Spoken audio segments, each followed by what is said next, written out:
रुको रुको रुको रुको रुको, आपका मम्मी पापा आपको सुअर, बिल्ली, गधा, कुत्ता बोलता होगा। हाँ, मेरे को भी बोलता है। तो हमारे एक प्रजाति, एक कुत्ता यहाँ पर गाइस बीच में फंस गया है और मेरा लेवल देख लो 101 चल रहा है।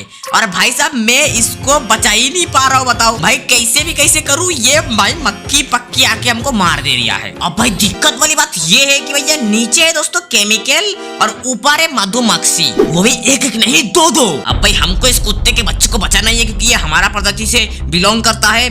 तो हम